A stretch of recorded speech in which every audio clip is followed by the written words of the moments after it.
do this I don't see Share. it here. from beginning. Oops. All right. I shared wrong. So give me 1 sec, okay? No worries. My bad. I shared to the wrong place. So I can trim this and then, yeah, I'm like, why is it sharing to? Try that again. Oh, Caitlin's in. Yep.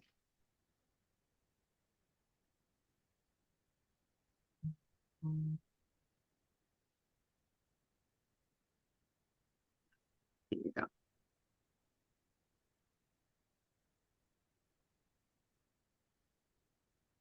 So whenever give me 1 second Yep. and You tell me when. go for it. Okay, it's 12 o'clock. Good afternoon, everyone, and welcome to our monthly Meet the Masters. I am Christina Silva, Mass and New Hampshire Network Director for 2024 for the RRC New England. Just want to start off by, let's see if I can get to the next share. Welcoming, there's a few of our members, our leadership team members here on.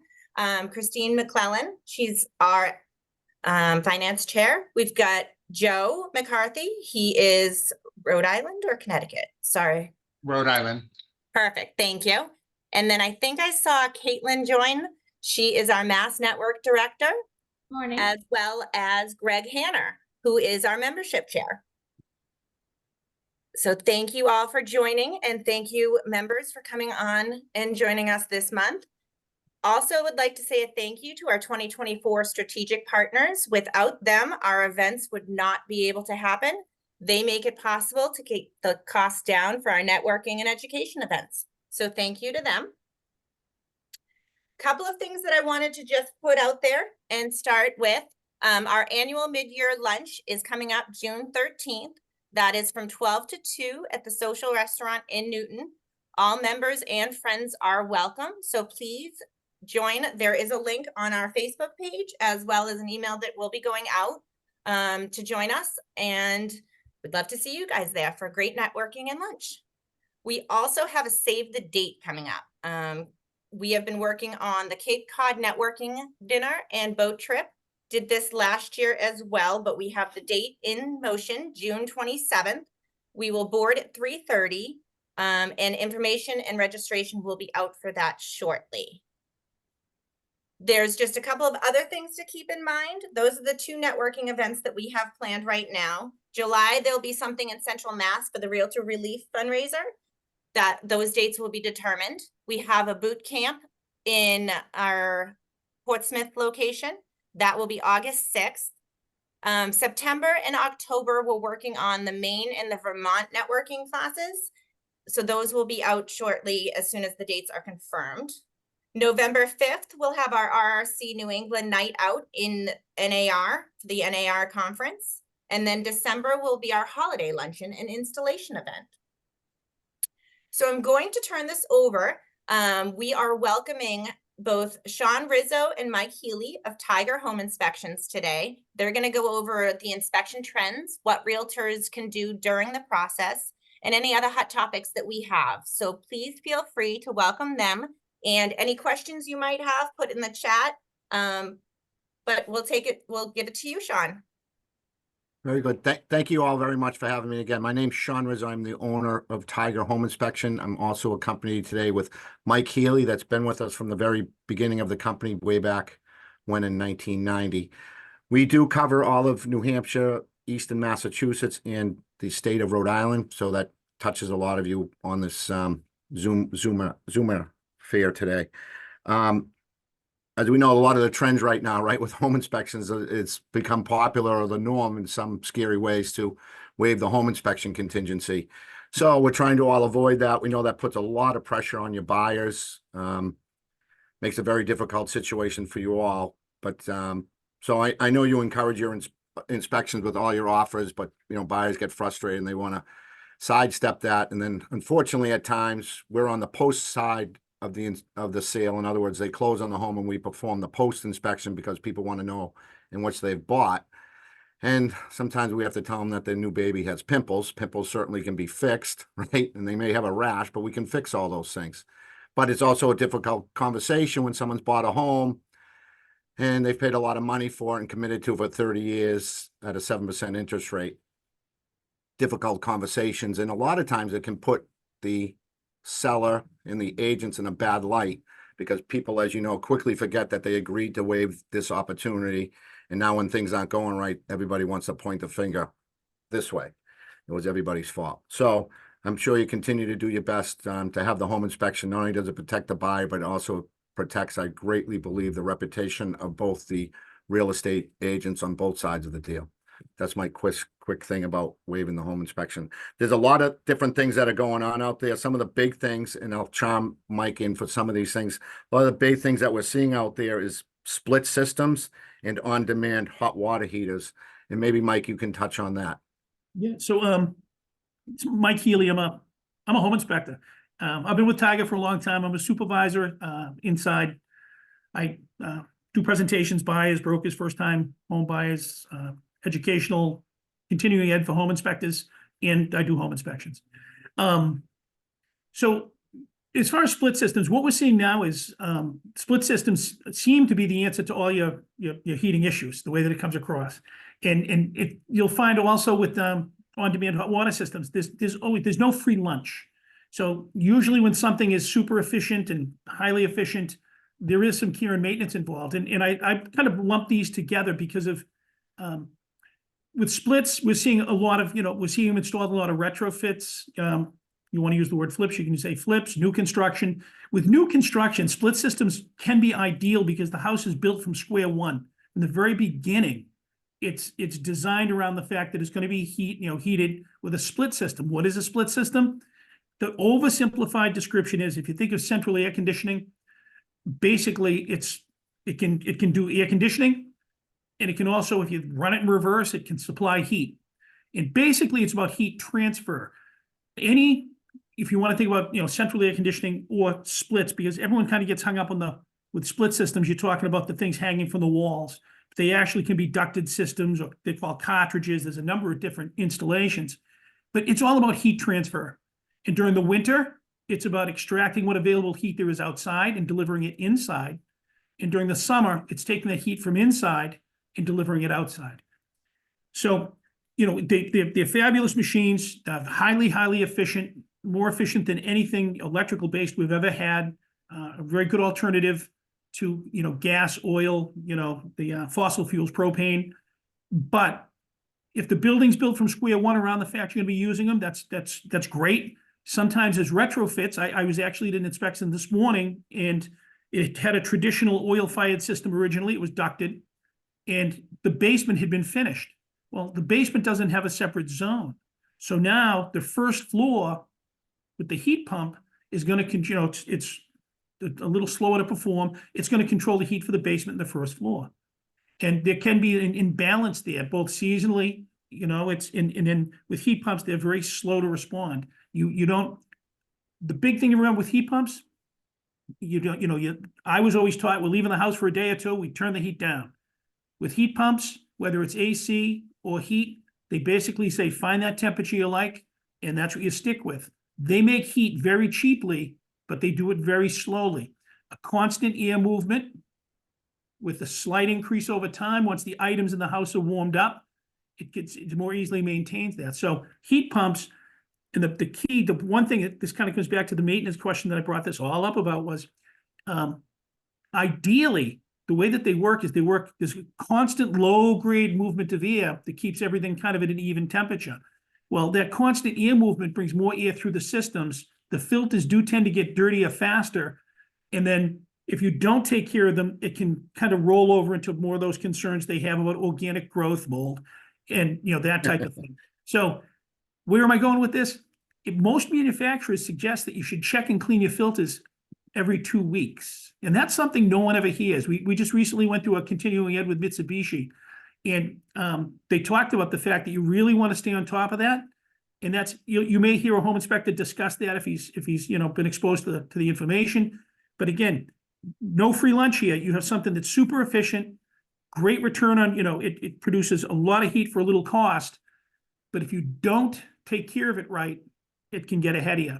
And what happens is if you don't keep the system clean, keep the filter clean, if you're in an environment that you have, since I own cats, I'm going to say a lot of cats around with dander and fur, or if if you have a wood shop, or if you're doing something that creates a lot of dust, you want to stay on top of that because, and I'm speaking like you're one of my clients and you're buying this beautiful new place and it has heat pumps in it. Same thing with on-demand hot water. On-demand hot water systems, there's no tank. There's not 40, 50, 70 gallons of hot water sitting in your basement, not used for days at a time. It heats what you need as you need it.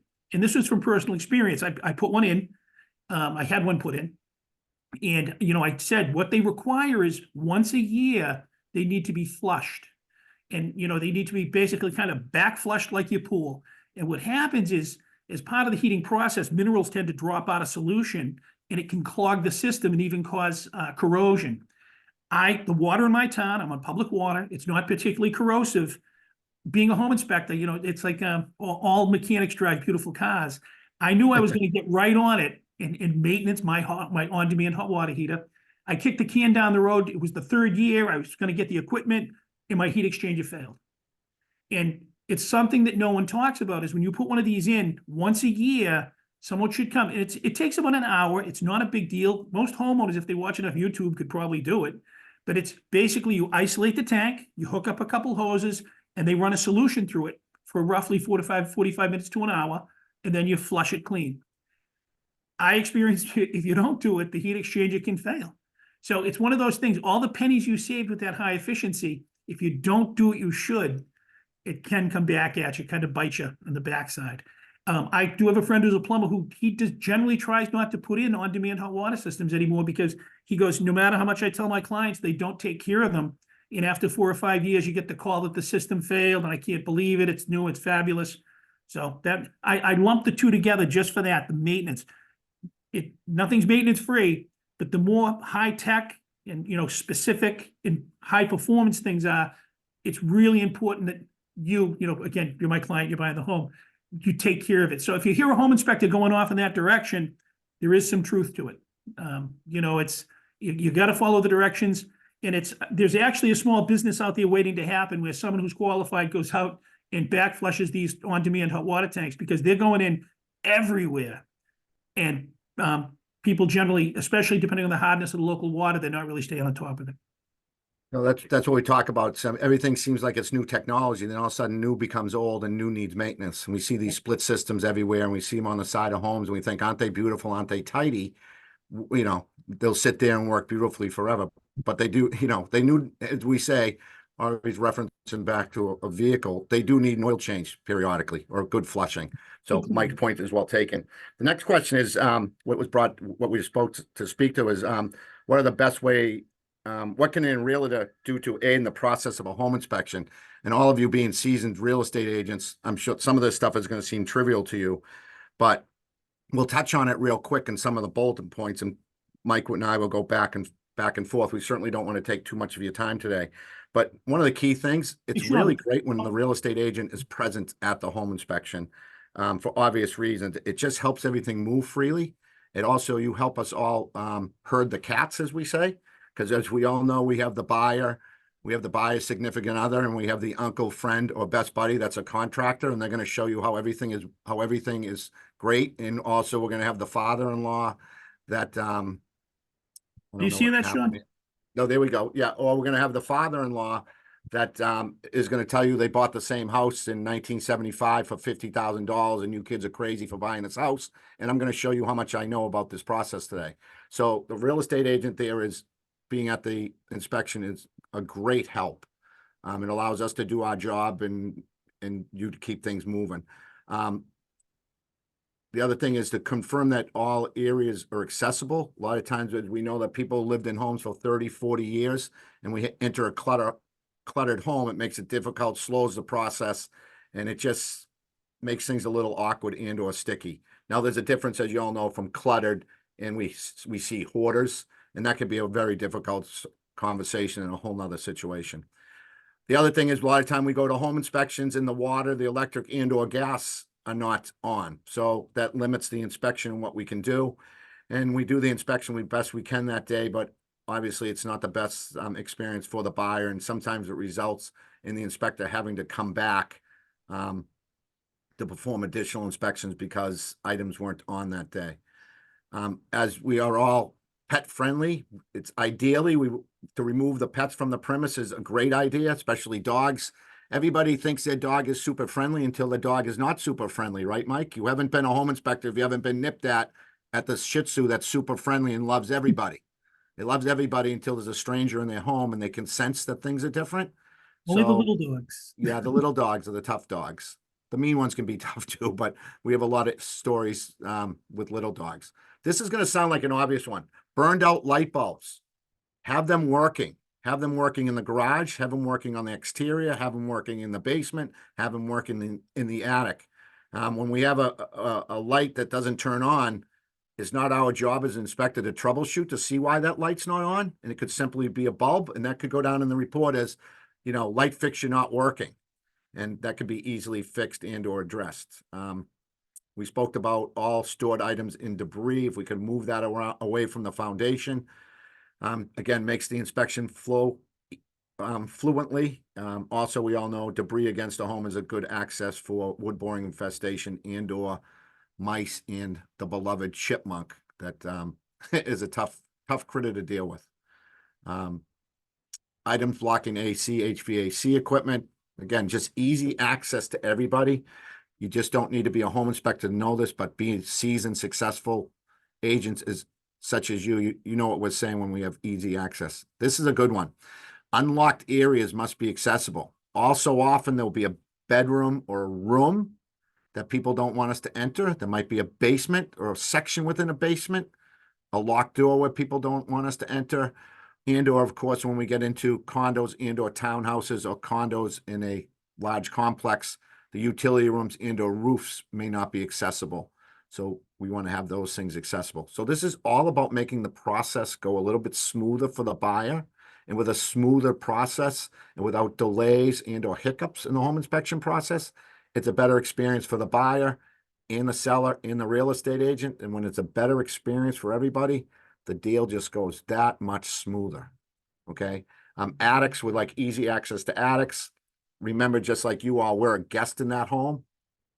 Our inspectors are trained and told not to remove personal items from an attic from a closet in order to get accessibility to an attic. We'll certainly turn to you, the real estate agent, and have you remove the debris and or clothes for us to have access. But if that's done beforehand, again, smooth is good. Simple things as repair broken and missing items such as doorknobs, locks and latches, window pane, screens. Make sure gutters are working properly and or cleaned out, and downspouts are extended away from home, and chimney caps are on properly and are not loose and not have been beat up from the New England weather. In the winter months, we're beyond that. So we hope. I feel like it's still winter sometimes in the last few weeks, but clear snow from walkways and decks. Again, a lot of these things for you guys is obvious, but again, if you do this and put the onus on the seller, it'll make the transaction go a little bit easier. This is a good one. I know this is a thorn in the inspector's side. Know the location and operation of thermostats and what zones are controlled by what's thermostats. Remember, this is the first time we've been in this home, we being the home inspector. So we don't know. There's a lot of thermostats and they're everywhere, and we don't know what zone goes to which. And so if you can have the conversation or a little education from the seller prior to this, it would greatly help the process.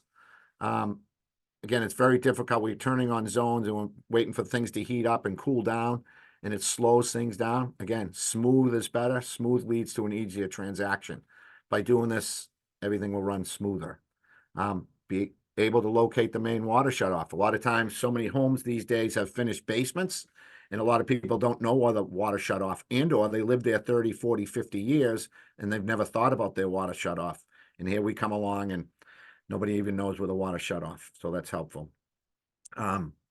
This is a simple one too. It is helpful if the vehicles are removed from the garage. A lot of times people in some homes have a third car or a car that is a vintage vehicle. We'd like to have easy access in and around the garage. Makes the inspection go quicker and smoother. It also allows us to check the sails and the foundations in the garage if there isn't vehicles within the garage. Again, quick is smooth, smooth is good, smooth leads to better and quicker transactions. Mike, I touched that quickly because I really want to get to the crumbled foundation thing because I think it's I an just- important thing. Anything you think you want to add to that I quickly, just want to Mike? expand on the location of the thermostats. I think that really what that is if you kind of have an upmarket home with a lot of features, that's for a home inspector, it becomes, it's really kind of a safari at times, trying to find out what thermostats, does what and what's radiant. You'll have a thermostat. Is it for the in-slab heat, or is it the kick unit underneath the edge of the cabinet? Or so it's one of those for a home inspector, no one else knows the pain and suffering. You have a big house with a lot of features and a lot of zones and a lot of, and that's a big one, because I've spent way too much time, and it's not just my time, it's your time too, tracking that stuff down in the middle of the inspection rather than at the, having it laid out.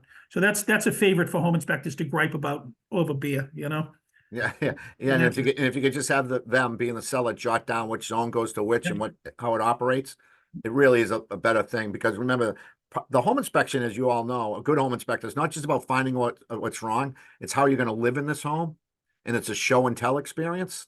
So we're also going to tell you the features and benefits of this home and how they operate.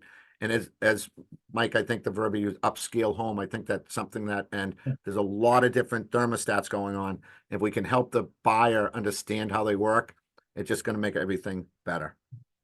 I'd like to jump, Mike, if we really can, if we could jump into, because I don't want to take up too much time, for the folks in Central Mass and Northern Connecticut, the question about the crumbling foundation, Mike. Why don't you give us your 5-minute elevator speech on the crumbling foundation and how serious it is? All right, I'm just going to try to. All right, so this is the website for the Mass. There's a Connecticut website also. If I were to try to simplify this, to try to get it, real quickly to understand, is anytime you're driving down the highway and, they're dismantling a bridge abutment, and they're chipping off all the concrete, and what's exposed is all the rusted rebar inside. And the reason they're doing that is because the rebar started to rust. For some reason, it was, moisture got to it and caused, and when steel and iron rust, they expand. It's sometimes called leafing. It actually grows. And we see that a lot when we do inspections on brick homes, with the lintel, which supports the brick over the window opening, start to grow and expand. It can actually lift 2-3 stories worth of brick because it's so strong. So what happens in the situation, the pyrrhotite, and that's the word that most people throw around, it's an iron sulfide. And it turns out that it came from a quarry. It was actually in Wellington. It was J.J. Mott Concrete Company in Wellington, Connecticut. The mineral was included in the mix, and it can take 10 to 30 years to surface. So what happens is, it's kind of like a little time bomb. It's in there, and once it starts to react, it reacts with oxygen and water. It starts to cause a reaction where the foundation crumbles. It's, almost like cottage cheese. So what happens is, if we get this right,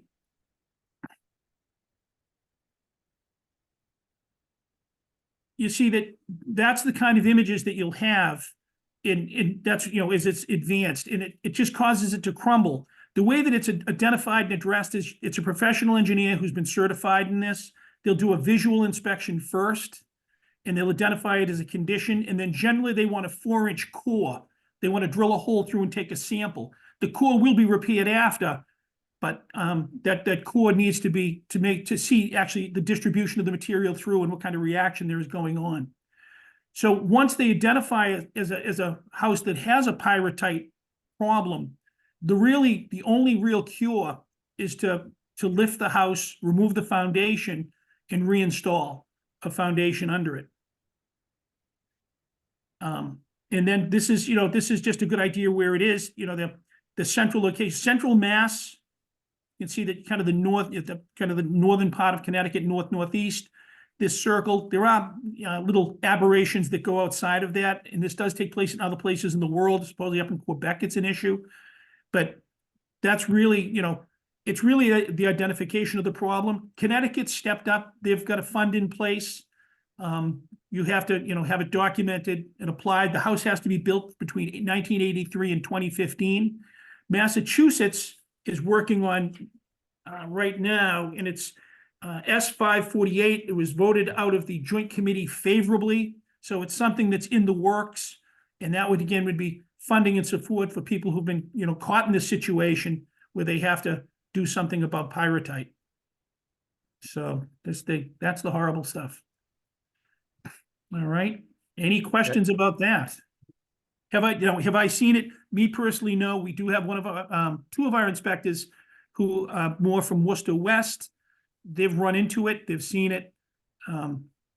But it's not something I've personally been exposed to.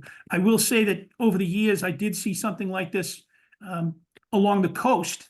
Houses from the teens and 20s that they used beach sand as part of the concrete mix. They used to mix their own on site. We used to see a similar thing. It would start to get but it wouldn't be all the way through because they didn't use as much. There wasn't as much of a reaction. It would be more if they had put rebar in, and then the salt and the sand would react, a very similar appearance. So again, we can all imagine if someone waived the home inspection in a situation like this, and then next thing you know, we saw to me, that's a beautiful home that was jacked up and new foundation poured under it. Yeah. So again, with waiving the inspection, as we like to say, tongue in cheek here around the water cooler, you're not even giving yourself a chance to see if there's an axe murderer in the attic. And, the seller certainly can sell the property as is, but the buyer should have the chance to see if they want to purchase that home as is with the axe murderer in the attic. And you certainly all wouldn't buy a used car without taking it for a test drive. But with the test drive, that's not such a great analogy because we all know we have the lemon law and we can return that used car to the lot within 30 days. With the home inspection waive, you own it for 30 years and you're not returning it to the lot. So those are worst case scenarios. We were told that we were asked to speak about in regards to that, foundation issues, and hopefully they do get some funding for those poor people in Western Mass because it is prevalent and it's happening more often than no. And I like what Mike said there. It's a ticking time bomb. It's just a matter of time before it takes its course. The next thing you know, you have a crumbling foundation. So again, that's Western Mass, but so that they're dealing with that. That's it. I don't want to talk for too long. There were some other things that we were supposed to speak to, but I'm a person to stay on my timeline. That's 30 minutes. So I can continue on about the other bullet points in which we speak. I thought that was an aggressive to the other bullet points to cover all that in 30 minutes, but I touched on the things that I thought would be important to you all. Is there any questions or anything you'd like me to add? Anything? I didn't see any questions come up in the chat. Good. So I think we are good. It is just about 12:30. So on behalf of New England Region RRC, I'd like to thank you both for taking the time out of your busy days and sharing your presentation with us. Out to the members, if anyone has any questions after the fact, please reach out to Sean Rizzo or Mike Healy of Tiger Home Inspections. Have a Very great good. Thank you all. afternoon, everyone. Very good. Have a good day. Thank you for your time. Thank you. Bye-bye. Bye. I'm ending recording. 1 second. Stop recording.